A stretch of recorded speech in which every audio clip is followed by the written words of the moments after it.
Hi, I'm Steve Sapato, and you're listening to The Happiness Agenda. On The Happiness Agenda, what we strive to do is help everybody that listens to the podcast find more happiness, find more love, find more satisfaction in their lives. Sometimes we go through struggles, and we have to find a way out of those struggles, and I bring on people who help you find ways to come out of that struggle. Today, I am absolutely blessed to come up with Bodie Campagna, and she is a multifaceted individual who loves to inspire others and leave people better than when she found them. Would you like to be better just by listening to this podcast today? And I think you will. When you get to meet Bodie, you're going to be absolutely impressed like I am. And Bodie, are you there? I'm here. Thanks so much for having me today, Steve. I really appreciate the opportunity to be on your podcast. Yeah, my pleasure. Hey, first thing I want to is how did you get Bodie? Because I thought that was a cool story. How did you get the name Bodie? Well, my sister is about 20 months older than I am, and she could not say her R's very well, a bit of a speech impediment. And my legal name was Kimberly Carol Hammer, and she couldn't say the R, so she would say Kim Bodie. My mom's like, well, that's interesting. So she shortened it to Bodie when I was about 2 months old. It was on my pictures. When I actually started kindergarten, I didn't know that was my legal name was Kimberly. So they're like, Kimberly. And I said, who's that? And my mom said, that's your name. I'm like, really? That's my name? And I've gone by Bodie. And she said, yes. And when you were 2 months old, we started calling you that. So I changed it legally when I was 16. So it's on my driver's license and social because it was kind of unique. And I've done a lot of industry work that we can get into later that's kind of in a man's industry. And it's somewhat of an androgynous name. So people always think I'm a guy. And so I have my picture on the bottom of my email. So they know, no, I'm a man. This is who I am. You know what?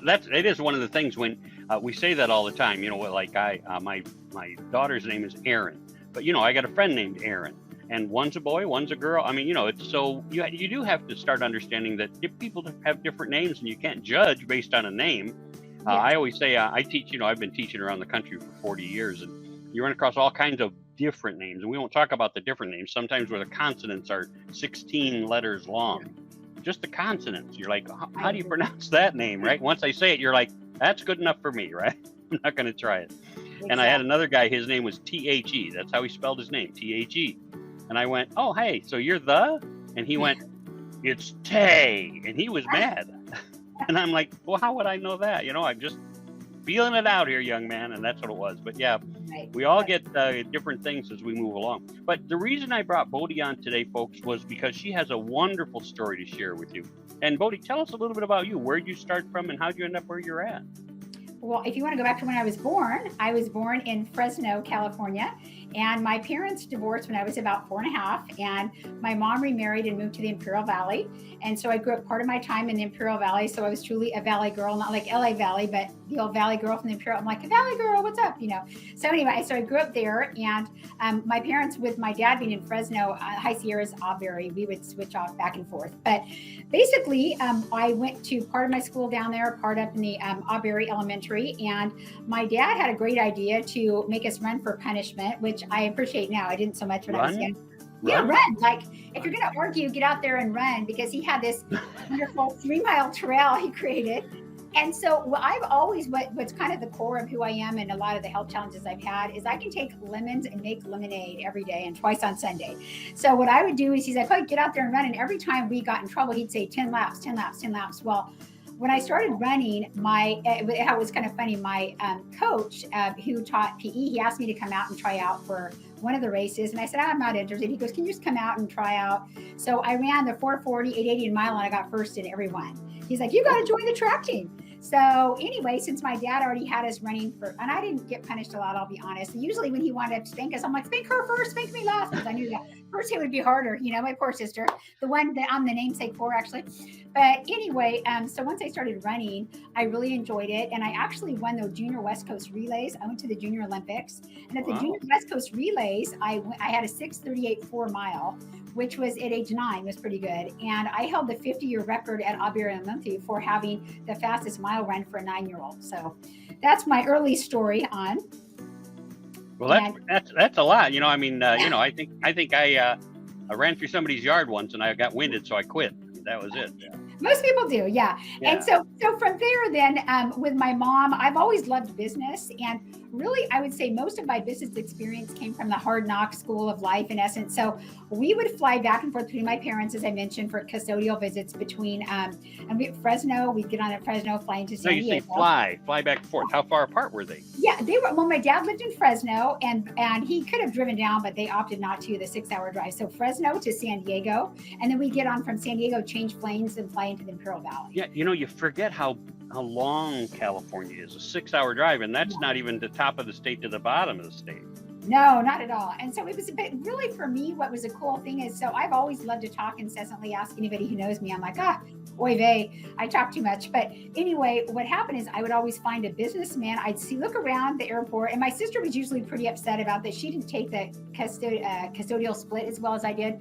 And so I was kind of like, hey, it's one parent here, it's one parent here. The funny thing is when we lived with my mom, we lived on the country club, Barberth Country Club, and she and her principal husband on the 9th fairway. So we saw golfers come through, and we had a tab at the country club and ordered our Coke with a lime and our zucchini and all that. And we'd sit at the pool, and my favorite server Sal would deliver it out to me like, Bodie, here's your food. I'm like, great, thank you. And then when my dad sued for custody and won, and I won't even get that story. It was a whole trial 5 years after the divorce, super interesting. So anyway, there was a custody trial, and we went to live with him for 3 years and saw my mom twice a year. And that was challenging. Oh. For me, yeah, back then custody was not split every week. It was twice a year. So it was challenging, I think, more for my sister. There was an older sister, and because she'd run away, they wanted us to kind of be separated from the whole bit. So my dad took it on. But what happened is with that scenario, we went from living at the country club to living at my dad's house. And my dad owned 60 acres, and he had the idea he wanted to parkalize, he called it. And so, manzanita trees, how hard they are, that green wood, and have you seen a manzanita tree? I wrote a story I put on Facebook about a year ago where I learned my work ethic, because every Saturday from 9 until 12, we had to cut down manzanita trees. And we got a 15-minute break and a half hour for lunch. And at 1:30 we stopped. And if you got so what did he do with the manzanita trees? He cut them all down because he wanted to clear his property. Oh, he was just clearing them. Yeah, clearing them. But he found like 9 and 10-year-olds to clear them for him, right? No slave labor there. No. None, right? No child labor. There were no child labor laws back then. It was like, hey, get to work. Shut up. No, he was giving us our 15-minute break and our half-an-hour lunch, kind of like the whole California, I'm an employee. You got to get your 10-minute walk in, half-an-hour break, right? So he was doing all the legal things, in fairness. So, not because he knew it, but just because he's a giver, right? So anyway, so when he wanted to put in his well, he had us dig like 100-foot trench, very specific, 12 inches deep, 6 inches wide, with crowbars, pickaxes. So it was tough. And I wasn't as hard a worker as my sister at the time. And so she said, if you'll just read to me Chronicles of Narnia series, she would dig my extra shift. So I was like, if she would read you what? I would read her. She loved the Chronicles of Narnia. So she liked to read. Chronicles of Narnia. Yeah, the whole like Aslan and the whole, Mr. Tums and all that, going through the, bookshelf. So if I would read to her, she would work my extra shift when it came to my turn, which was kind of cool. Because she would get work done faster, and she was a little stronger than I was. And so anyway, that worked out well for me. But that's kind of how I got my early foundation with work and my work ethic. And once I got older, so when the flights between my parents, what I would do is I'd always look for, this is really funny, I'd look for a businessman with a briefcase every time. And my sister would sit behind me on another row because she was usually upset about going back to my dad's. And I'd find someone either direction. We were flying in Fresno to San Diego or vice versa. And a guy would have a briefcase, and I'd sit by him, and they're trying to do their briefs. That was before lots of big computers, and they're reading notebooks. And I would say, tell me how you got into business. And they thought it was hilarious because I was 9 and 10 and out through 12. And I talked to people who went to Harvard, Stanford, Notre Dame, Thunderbird, you name big college, right? Wharton. Yeah. And I talked to the presidents of IBM, Motorola, M&M, everybody around the globe. And I'd always say, how'd you get started? Why do you like doing what you do? How's your culture? I was like a far ahead of my age, and that was 9 to 12. And so that's where I got most of my business experience. And one of the most famous people I met was when we flew in from the Imperial Valley on the way back to my dad's when I was 15. And we were flying back, and I ran into, you'll know in a second, he was wearing his scrubs, just come off the set from a show he was shooting. And my sister said, hey, can I get your autograph? And she had a little, again, with the eidetic memory, she had a little white pad with a purple hippo, and he signed it, and I can see his name and signature to this day. And she goes, hey, there's so-and-so, and I'll tell you who it is. And she walked off, and I And I said, hey, Rick Springfield. And he's like, yep, Rick Springfield, the General Hospital. That's what he was Wow. like. Yeah. He was waiting for a flight, and I said, do you mind if I sit with you? And he goes, yeah, my flight's not for 2 hours. I said, how'd you get started? And I talked to him about the industry, and he sat with me for 2 hours while he waited for his flight out of the commuter terminal in LA. Back in 1982 when he was Rick Springfield and on General Hospital, which was super fun. Oh yeah, that's a cool story right there. Yeah, so I've met a lot of cool people like that. And one other cool one was, you probably know Sid Caesar. You may remember Sid Caesar. So I was on a cruise in the Sid Caesar and Imogene Coca. Yeah, exactly. Yes, you know him. I tell people and they don't know who it is. I'm like, because you're too young. I have a lot of young people around me. I'm like, you're too young. So I was in a cruise in the SS Norway with Chuck Swindoll, who's really been a spiritual mentor for me. He was at EV Free. He and my dad went to Dallas Seminary back in '62 together when Kennedy was assassinated. They were living back there for 4 years. And we were on his cruise and the SS Norway. And Sid Caesar happened to be the comedian for the ship. So I just was walking by. I talked to everybody, and I met some really cool people. I'm walking by. I'm like, hey, love the comedy act. And he's like, are you free for a second? I'm like, since you're asking me, sure. So he joined me asked me to join he and his friend for dinner, and just drinks. And we chatted. And then my uncle is Bob Carroll Jr., the writer of I Love Lucy. And that's my grandmother's brother. And so I said, hey, you know Bob Carroll? And he totally knew Bob Carroll. And that was super fun. And so, yeah, that's kind of the start of my life there. Yeah, what's interesting is she sent me a lot of this information, and for me, because I grew up in that era, it was really fun to read about your family history, all that's happened, all that's been going on in your family, for decades. Those are the people that we always went, oh, that'd be cool. Like most people don't think of the writers of I Love Lucy, but when I've been in theater, the first 30 years of my life type thing. And you start to, especially when we watch programs now, we're like, who wrote this, right? This is terrible. These TV shows, a lot of them. And you're like, that makes no sense. Did you investigate how to do this? Back in those days, the writers, every day, because they weren't just, hey, I'll show up once a week and try and do something. It was every day they were working. And they were exceptional in their abilities to pull out wonderful stories, scenarios, all that good stuff. So it's really cool when you get the opportunity, especially to grow up with one maybe, but to have met people over the years who really were part of that industry. I always think back to Saturday Night Live when they had those original 6 or 8, how many comedians on there, that they really came together as a group to create an unforgettable few years of Saturday Night Live. And now so much of it is just, they don't know the timing. They spend way too much time on a skit. All those things are so important, aren't they, Bodie?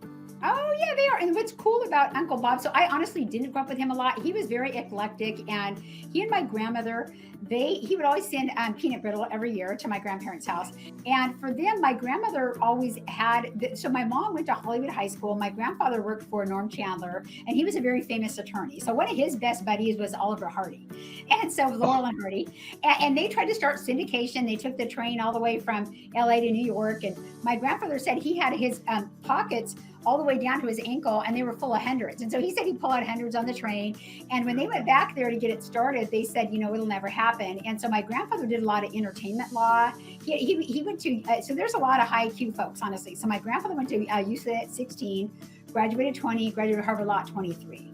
And then he represented the mob at one point in time, a little bit of Bugsy Siegel. He was attorney for him, and Bonatti Brothers, the big mobster group, and then a few other folks like that. And so my mom went to Hollywood High with Ricky and David Nelson.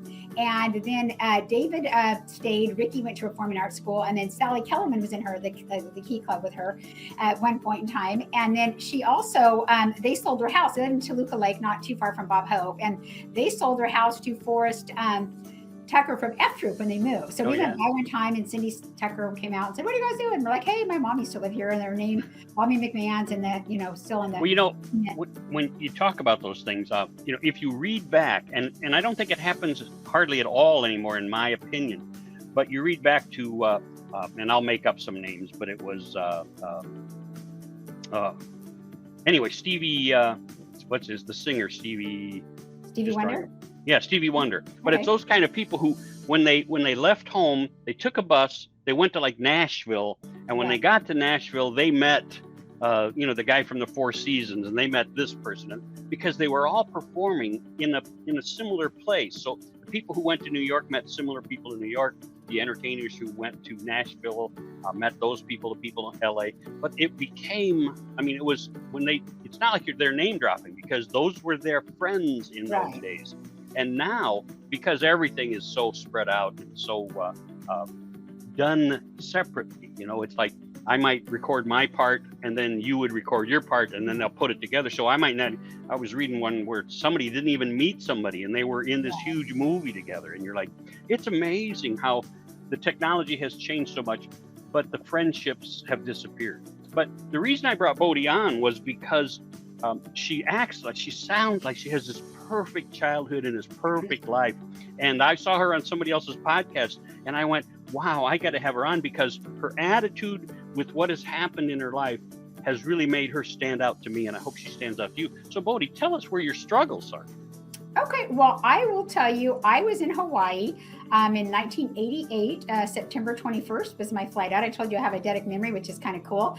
And so now, wait, maybe people don't know what eidetic memory means. Go ahead and tell us what that is. Eidetic is almost pure photographic recall. So when I'm talking to someone, I see in my mind's eye, and I can remember like a certain day of the week, and February 11, 2015 was a Wednesday, and at 3 p.m. this happened. And so it's really great when I have to like get back to someone like one of my clients, and some folks are not quite being accountable as they should. And I'm like, hey, here's what happened. And it's kind of irrefutable. And they're like, hey, that is what happened. That's where they were at that meeting. I'm like, sorry, that's the real deal. So what happened with me, and so it's kind of a cool thing. Some people, my husband hates it. I love it. Like, right. It's like, I always remember what's going on. I'm joking when it says he hates it, because I can always say, he's like, I hate it when I'm right. I'm like, yeah, right. Most people, it's like vinegar to be right again, like the Blind Side movie, when he asked her, she's like, how does that feel when she's finally wrong? He's like, how did that taste like vinegar? That Sandra Bullock. People always think I ran the high school football program, and my hair used to be very dark, and then when it got blonde, like, you're like that Sandra Bullock, the Blind Side mom. I said, yes, I am, because I had to light up the coaches a couple times and things weren't running a Mac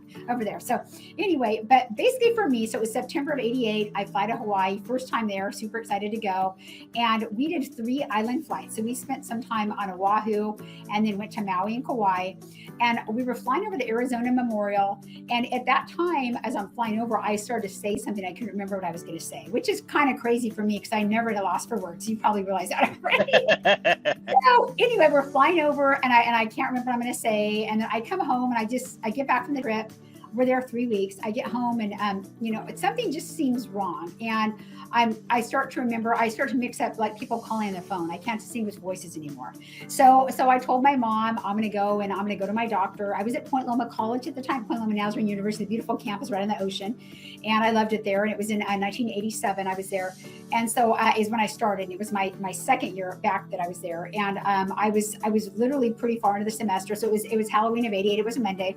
And I go in for my... It was a Monday. It was a Monday. Don't think about it. Halloween 1988. It was a Monday. But the funny thing about it is that I had to go for my appointment at Sharp Cabrillo Hospital, and it was for a CAT scan. And as I go in for the CT scan, and I'm leaving, and I see one image that keeps just showing up over and over, and I kind of think, that's kind of interesting, but I'm like, I'm not going to worry about it. I've been a Christ follower since I was a little girl, so I don't worry a whole lot. I always say my secrets that I pray, and I truly do. Things just, Philippians 4, 6, and 7, my favorite verses about not being anxious about anything. That's kind of my standard of how I live my life. So not too much. I'll tell you, like I said, I'll fast forward the story in a minute, but from where I'm at here, I went in, had the CAT scan, I go back to work. I loved my job. I've always had the best jobs. I was working at a car rental company, and I had super long hair. Then my hair is kind of long now, but it was down to almost my waist, dark hair. And they hired me to kind of be the face of their brand. And I would come in, and I was making $7 an hour when minimum wage was around $4.25. Like, Bodie, what car do you want today? I'm like, I will take the Sterling, I'll take the red convertible. And I would go and talk to all the bellmen and give them a flyer, and they would rent our cars. So I had all the hospitality industry. I met people way back when, like Hotel Del, going to Marriott, going to, all the different hotels, Holiday Inn, Hilton, whatever. And so that was my job. And so I occasionally had to jump on the computer, which I'm not great at. I'm still not a huge techie. The other day I ended up on a big podcast for someone for their book launch, and I accidentally raised my hand. They're like, Bodie, do you have a question? And it was Juliet Fent, Ellen Fent's daughter, A Minute to Think from Candid Camera. I ended up on her book launch on August 3rd, and I clicked, and I ended up being interviewed live, and I was like, I'm sorry, I was trying to chat, but I didn't have it. So it's kind of cool. I ended up there, and her book's amazing. And anyway, so long story short, I go back to my work. I get a call the next day. They say, hey, do you want to come in for a follow-up? Don't worry, just can you bring your mom in? And so I said, said, okay. So my mom says she's coming up to San Diego. I didn't think much about what's happening. I just like, I'm busy going about my life. I'm 21, right? Just had my spiral perm. My hair's looking pretty cool, blown in the wind, driving around those convertibles. So my mom comes up and we have an appointment with the doctor. And my boyfriend and my sister come as well at the time. And I walk in the door and the doctor looks at me and he says, you need 10 hours of brain surgery. My mom's like, what? She goes, what? You said not to tell her. And I looked at the doctor. I mean, it's like, hello, thank you, doctor. Yeah. You're welcome here, right? And I looked at the doctor and I said, here's the deal. I just paid $100 for the spiral perm last month. If I die, I'm going to heaven. If I'm here, I want my hair. Okay. And the guy's like, did you hear? Do you need brain surgery? I said, yes. And my mom had said, I had found out when he called her after my initial call with him, and he said, don't worry, come on in. What she found out is I already had a ruptured AVM that's similar to an aneurysm. And it's called arteriovenous malformation. So it's kind of a tangled vessels of veins and arteries. And I was missing capillaries. So the disorder I have is called HHT. It's hereditary hemorrhagic telangiectasia. It's a genetic disorder. It's autosomal dominant, never skips a generation. So my famous grandfather attorney, he had it unknowingly, and they never actually genetically tested him. He was going to have surgery at UCLA at one point in time, but it was back when people were flipping out the slides and taking off the wrong body parts. So they found out he had a blood vessel rupture and they were going to do surgery the next day. And my aunt was a producer for Dr. Dean Adele, if you remember him, up in the Bay Area. She produced his show 27 years. And if you are in LA, Carolyn Johnson, she produced her. And I was her POA along with Dean Adele for the last 5 years before she passed away. So Dean's hilarious. He'd write all these random funny things like, who hasn't thought your aunt needs a neuropsych eval for 20 years? I'm like, Dean, you're too much, right? So anyway, so she went down with the appointment in UCLA, and they were going to operate on the wrong side of his brain the next day. They had it switched. So she's like, no, stop the surgery. And he decided, no offense, UCLA, I'm sure you guys are doing a better job now. So just in case anyone there is listening, love UCLA, Justin White, runs HHT there. Awesome folks. Just to be clear, my name. But anyway, so he came in and they canceled the surgery and they never did any more for him.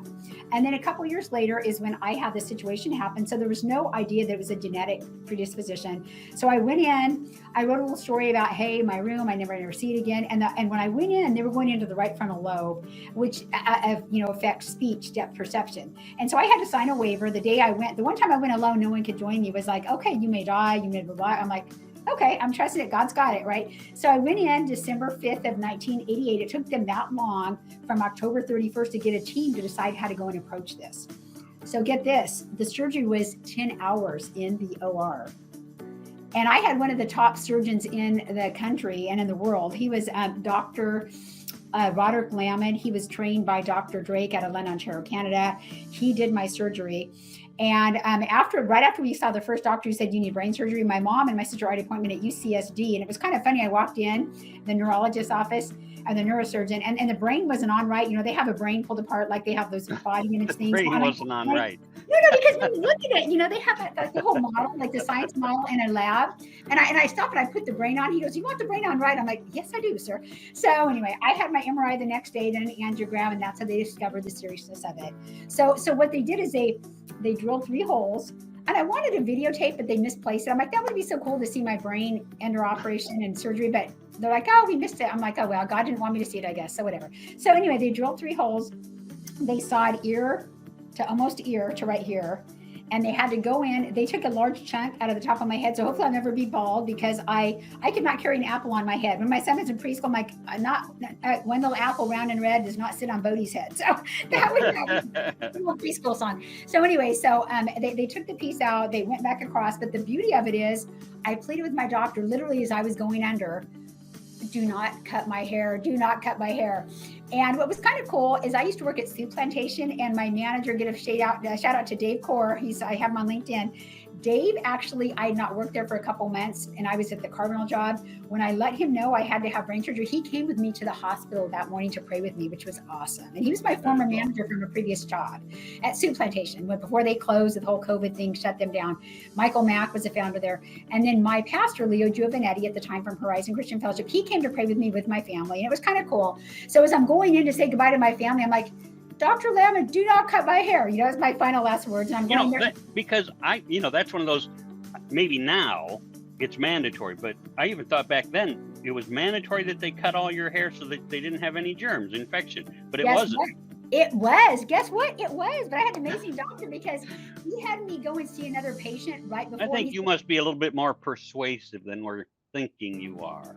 I would say I have a tendency to be able to convince folks a few times when I need to, for the right reasons. But so what happened is what he so Dr. Lamon had me go and interview a lady, go visit this lady. She's at home and blah blah blah. She was my patient. I'm like, oh heck no. So I almost didn't want to do surgery after that because I went and saw her and her hair was shaved to here. So I said, you know what, if you can leave my hair, I will be great. But what they did do is so they cut a strip. I have a photo. I'll have to send it to you on Facebook later. So I have the photo of actually when I'm leaving the hospital. You cannot tell I had surgery. My hair, my nice long curly hair is here. He left my bangs on. Awesome sauce, as I say, right? And took only a small piece out. And so it was just the shaved area. And so my very bright sister, who was the one the namesake is from and went to the hospital and all that, she's the one who came up with this great idea. So she said, let's do knee highs, colored, knee-high socks you wear. She got 2 knee highs and I just tied it around my head. I had so many guests and visitors. My only complaint was the food, which I am kind of a foodie. I was a concierge many years ago. And so my mom was ordering me shrimp and avocado crab salad from Anthony's, and she was bringing that in for me, and she was bringing me fettuccine alfredo. Tough life. You have a tough life. When I'm in the hospital, I'm lucky to get, I say, please, somebody just bring me a milkshake, and I'll wait a week for that if I'm in there that long. Yeah, not me. You have crab salad and all. I have amazing stuff, and I had all friends coming in, bringing me all kinds of gifts and flowers, and I had so many visitors. When he started to pop out my staples, because I had 47 metal staples across my head. Wow. And when he came to pop out the first one, I'm like, and the blood runs out. I'm like, Dr. Lamb, I have a guest. Please get that off with a cloth and it off with, with alcohol or something. I have a guest. Doctor, I have a guest. You need to take care of this. And the funny thing is I ended up on the news because they had a nursing shortage that year in December of 1988 at UCSD. And so they said, do you mind us interviewing you? Because I refused to wear hospital clothes. After the first week, I wouldn't do that. And I did have a seizure, so I couldn't drive 6 months after surgery because when they open up the brain, you can have a seizure. I had what they call a focal interruption where, like, amazingly, I was staring in one place and not saying a word. How about that? I was quiet for a second. But anyway, very interesting, right? So the whole thing, did it leave? I mean, like, did you suffer after effects? That's what's amazing. God was gracious to me, and I came out of the hospital. I actually went out to eat at Casa de Bandini's on the way home from the hospital because I was missing my good Mexican food. I love Casa de Bandini's. Does anybody else know what Casa Bandini's is? But we know it's someplace really nice, don't we? It is. Well, it's what happened is it used to be in Old Town San Diego. It was called Casa de Bandini's. I wrote a paper in high school about it. I got an A because I wrote about the fountains and the colorful, the mariachis and the servers and all the wonderful things they did there. And I started eating there at 12, and I went so often that the server, when I came for my 16th birthday, he comped all the food out of his own pocket for our table. So it was amazing. And so someone I had a really funny, it just came to me when you said that. You would know who he is. I had Dennis Agajanian is a good friend of mine. He's a very famous country singer. He's Franklin Graham's best friend. And they did Decision America tour, and he traveled around the country. So I was at one of the Harvest Crusades he was at, and he's like, hey, he would call me Bode. He's like, hey, Bode, my friend wants to chat with you. And it was David. Just a second, let me think of his name. It's Young Girl, Get Out of My, Yeah, I know. I don't know his name, but yeah. Yeah, David. It was David and his brother. Anyway, David was a brother. Anyway, he said, would you have lunch with him for me? I'm like, he's 56. I'm 28. He's Mick Jagger's age, but whatever. He's kind of famous. So I had lunch with him at Casa Mendini's, and I told him, I'm like, you know what? I appreciate you, but you're my dad's age, so a non-starter for me. But thanks for the lunch. It was for my birthday, actually, back in 1990. So it was kind of funny. But he and his brother, I'll have to think of who it is, but he was a very, very famous artist back then. And anyway, but so kind of that's how my story went. I went home. I was able to be back in church for the Christmas Eve service at Horizon. And I literally had zero problems afterwards. So just so you know, when I pulled up Young Girl, it was the young girl with Gary Puckett in the Union. Oh, Gary Puckett! It's Gary Puckett. He's Gary Puckett. And his brother is David Puckett. They're now Christian entertainers. Okay. So Gary Puckett took me to lunch on my birthday in 1990 at Casa de Bandini's because Dennis. And the only thing I can even relate to is I was managing a restaurant one time, and a woman had a complaint. So there's 4 people at this place, and they said, I have a complaint about my potatoes. So the server came and got me as the manager, and I came over to look at them. I said, you have a problem? She said, yeah, my potato's bad. And I looked at her, I went, this potato here. And she went, yeah. And I picked it up off of her plate, and I went, bad potato, and I put that back down on her plate.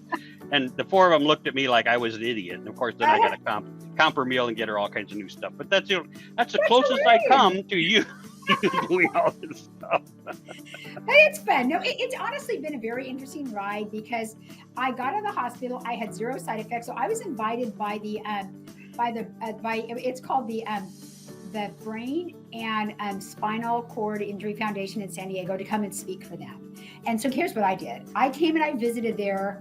Most people do not have my story. It's not, mine was way, and God was very merciful to me. I came and I see people who are blind, they're in wheelchairs, they're in walkers. And I said, you know what? I got back to the founder and I said, thank you for the offer, but it would be so unkind for me to do that because I kind of had a tonsillectomy, after 10 hours of brain surgery and 47 staples. But I said, for me, I recovered without incident. And the funny thing about it, my eidetic memory that was failing, when my family came to visit me, I had to lay still because I'd had 10 hours of surgery and being also in the recovery, it was like 12 hours. I got back to my room and right away, it was super funny. So they opened the door and I see my boyfriend where he had a red shirt on and jeans and my sister's wearing an outfit on. I'm thinking, really, I'm here one day and she's already borrowing my clothes without asking. And she had on my purple and it was a purple and pink plaid outfit with a jacket, had a cute little tie and with a purple shirt. I'm like, oh no. And so then my boyfriend at the time came in. It was pretty funny because I was supposed to lay still and he bent over and kissed me and my blood pressure was beep, beep, beep. I'm like, no, her blood pressure can't go up. It can make her stitches rupture. Stop it, So anyway, but that's why initially when we met with my mom, oh, go ahead. So what happened? What happened to that boyfriend? Did he just disappear down the road and you found this husband of yours? It's interesting. I'll tell you what happened. So yeah, he was an interesting enough guy. We had different philosophies about life and values and but he was a really great guy. He's still around. He's not a Facebook friend or anything like that because it's not appropriate to have exes on Facebook in my opinion. So if anyone's doing that, stop it. No, anyway, but yeah, no, he's a good enough guy and we had a cool time and we were actually engaged at one point in time and he and my mom had a falling out and that kind of, my mom's, if you think I was around for a time, my mom's like me on steroids, kind of scary, but she's a great gal. My mom is wonderful and taught me. But you can't have a falling out with your wife's mother and expect it to go forward. I mean, you're just asking for destruction. Well, your fiance, right? Yeah, because my mom wanted it. He was helping kind of help out when I had brain surgery, and it was right after my surgery. And she wanted him to change the air conditioning filter, super like random, like you pull the thing out, use the little thing, you pop it in there. Well, he didn't do it. He's watching TV. My mom just went ballistic when she came home. I'm like, we were at some conference. You're like, Mom, really? So anyway, they had some words. We broke up. It's fine because he wouldn't have been the right fit, honestly, for me. But anyway, life happens, and there's always. So how long have you been married now? You're married now, right? Yep. I've been married for 28 and a half years. And we met on August 14th of 1991 on a blind date. We were set up by Mrs. United States. He was a male model for her. And I was at Christian Leaders and Speakers Seminar because I wanted to speak professionally. Wait. He was a male model for her. She was Miss United States. Yeah, she had a company called Inspirational Productions. Okay. And he worked for her company as a model. And he was also an architect. And so he decided to... Wait. You married a really handsome model guy who was also smart enough to be an architect. Yes. How about that? What in the world is wrong with your life? Oh yeah, absolutely nothing. Except brain surgery. And I can tell you about, like, fast forward to 2006, I started having nosebleeds. And I didn't know I had the disorder. So my sister and I flew to Utah. They have some specialized centers called an HHT Center of Excellence around the nation. So she and I flew up to Utah and it was freezing when they called me and say, hey, it's warm in Utah. Well, I'm thinking warm. I'm from SoCal. Let's be real, right? Yeah. I did grow up in the high Sierras and true story diversion. My dad lives at 5,900 foot elevation. So I know everybody says this, I did walk in the snow and you couldn't no, seriously, you couldn't drive cars in. And so you have to drive to the bottom and you'd have to walk up 1,000 foot to the last 1,000 feet from the 4,900 and carry your backpack. And in the morning, it's not the best look when you're hiking down to your car with your bags. And I had my cool feathered hair like Farrah Fawcett back then. And my hair's wet and I go to school. I'm like, not loving the look, but oh well, right? So that was only 3 years because then my dad relinquished custody. and it was a kind of a cool story. Someone asked me the other day, and what happened is, it's kind of like that place in the Bible where the fleece is put out, and I think it's Elijah. I don't want to misspeak about the biblical minor prophets, but anyway, he's praying, okay, God, if this is going to be the case, make the fleece wet and the ground dry. And the next day he's saying, okay, make the ground dry and the fleece wet. So what happened, we got stuck in the airport. We're about to fly in. I'm 12 now. It's my birthday's, I just turned 54, August 5th. So I just had my birthday. Birthday. Thank you very much. And so I was 12, we were flying back. And on our flight back, all of a sudden we're about to land, and I'm sitting next to some cool executive telling me and waxing eloquent about their life and history, like I was like, and my sister's behind me, boo, crying about, we got to go back to my dad's. And I'm not discounting her feelings, but I'm saying I was taking what I have. I'm like, we got to go there. It's kind of like serving time, right? I'm like, okay, got to spend a little bit of time in prison. We get to go back to like the Grand Relais afterwards. I have a membership there because truly I have a membership Grand Relais because I spent so much time digging ditches, cutting down manzanita, running laps. But my dad is a good guy, and all that stuff what he taught me about hard work and values. Right. There was joy in Mudville over here, and there was 100%. Happiness. Yeah, happiness at the club over here. But they were both good things. Yeah. Yes, one was slightly better when you're a kid and you're laying out and they're bringing your fried zucchini and your Coke with a lime and your Bugles chips. That was a little bit, and I was going out the tie dye. Bugles chips. Do they even make those anymore? Bugles? Yes, Bugles, and then also the Sprees. The Spree, remember the Spree candies, like the multi-flood candy Sprees? Those are my favorite out of the vending machine outside the pro shop. So that was kind of fun. So got to meet all the golfers. Another segue, I met the Greg White shirt, Greg Norman. I worked the Torrey Pines Golf Tournament Champions in 91, and I talked to Greg Norman for a while, and that was kind of cool. So I meet people as I go through life. I see them. I'm a friend of Chris Hale from the Buffalo Bills, and he's a famous athlete. And we sponsor a really great cause. We're going to sponsor it September 30th. It's a 10th year. It's called Music and Movement for Autism. It's for a wireless event because we designed wireless networks. So that's truly what we do. If you need a great spokesperson, you know who to, or MC, to holler to me, right? I will holler. They probably booked the person this year because it's next month, but I'll definitely give them your name for the future. Yeah. And they have people like Alan Thicke comes out, and he's gonna come out. Chris Hale. He brings what's interesting is I've met a lot of as a speaker, you travel around the country and you meet all these famous people too. And the one thing that I've never been awestruck by fame. It's you talk about them, they're your friends or your acquaintances, and some people are like, oh my God, they're so and so, and you're like, they're just people. Right. You get it? They're just people. Some of them are really great people, and some of them aren't so really great people. Just like your friends, my friends, everybody else's friends. But some people want to make them heroes, and it's like they're just people. Don't expect more than you would of somebody else, and that's unfortunate that we put the pressure on these people to be so much more than they should be. Right. And I agree. And that's why when people so many people, even in the Christian realm, like you look at some, Jim Baker and some other famous folks that have kind of fallen from grace and for various reasons, and not to get into that. But even, you look at very, very famous athletes who make bad choices and people, when they put so much people on a pedestal and then they don't work out, even in the Christian faith, people stop believing in God because they feel like, hey, if they're a Christian and they do this, I don't want to be in that kind of church. It's okay. Right. Come in with the hypocrites or stay outside with the rest of them, right? Let's be real, right? That's right. As I told my son yesterday, my son loves to sing. I have a very famous contact, and I didn't even know he was famous. He reaches out and asks me to fund movies for him. You can do like a movie credit for anybody who wants to know. $30,000, give someone that will buy you a block of a unit, and then when movies distribution comes out, you can get some change. And I met with this guy in 2015. I was like, that's not my game. Again, we design wireless networks. We do the networks for help the world communicate more effectively for Verizon, T-Mo, Sprint, Dish Wireless now, and we help get your cell sites online. So you see, we do the full thing. I'm also a realtor and a joint venture broker. Sohel Khan, thank you very much. I do a couple other things. I'm having dinner with my coach, Giles Fabris, wonderful, one of the best souls on the planet. John Astroff of The Secret was my business coach. I'm dropping off hot sauce for him at his office in a couple weeks and gets back and tell you, right? So again, all these people are just people I run across as I go through life, and they're just really great people. John Astroff from The Secret, and a lot of people know that show. They were on Oprah. He's one of the kindest, most authentic people you could ever know. And he's just kind. He's a big giver. Giles Fabris, I'm grabbing dinner tonight. He was my business coach. And Giles is in his own right, very well known. He's well heeled as far as financially. And what I like about Giles is his best favorite thing about all the things he's done, as his accomplishments, which are many. I think he used to jump out of planes, and the British Open, whatever's equivalent to the Olympics over here, he was competed in that. But he said his favorite thing, is getting people out of, Go ahead. I get about 2 more minutes before we're going to have to wrap this up. Oh, well, I didn't get to say the rest of my. You better have me on for an hour and a half next time. But he's a really cool guy. But really, the biggest thing. So let me end it with this then. The thing about we designed wireless network, help the world communicate more effectively. I got a lot of great fans. I've been a mentor for SDSU, Point Loma College. A lot of cool connections. But in spite of everything, if you remember nothing else than what I say here right now, listen in, buckle up, folks. Last 2 minutes. So is really, life is too hard to be anything but kind, is what my friend Giles says.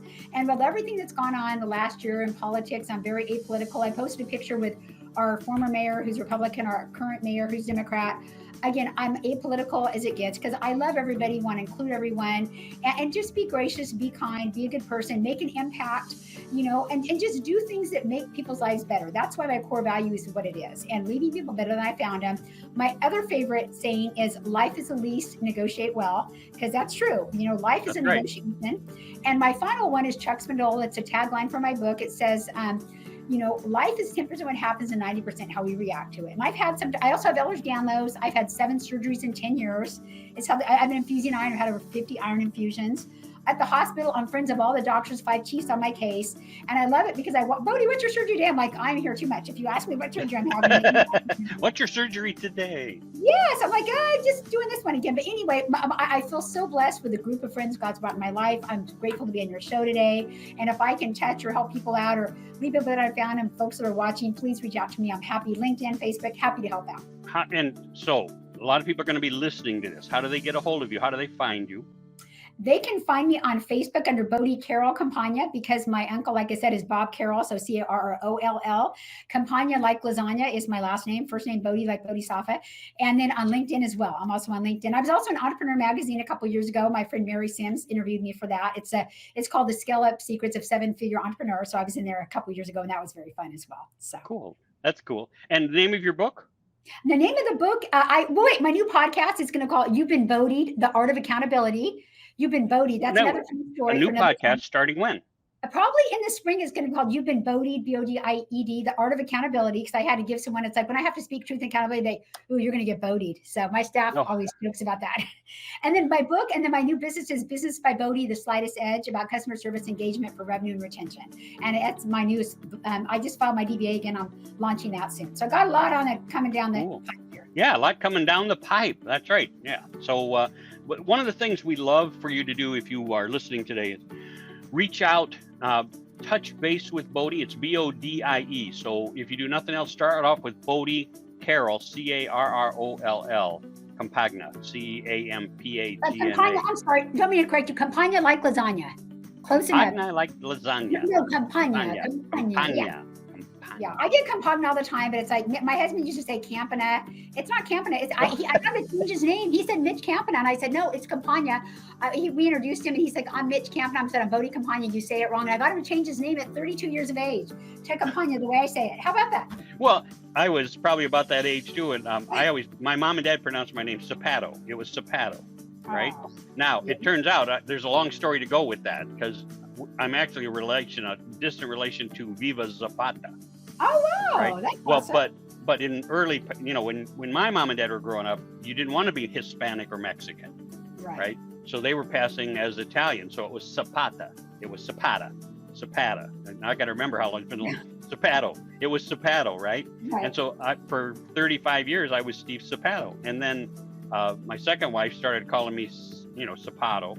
And we were like, no. And she went, that's what it is. So, I started evolving in Zapato. And then when I'm 50, through my son and a few other things and swabbing my dad's DNA, we found out I was actually Hispanic. And so I should have been Zapata the whole time. But funny. You know how that goes. Yeah. That's awesome. Well, thank you again for having me. I feel blessed to have been a guest today. My pleasure, Bodie. And if there's anything we can do for you, folks, please reach out to us. I'm Steve at stevezapato.com. And you've been listening to The Happy Business. God bless. Thank you. Yeah.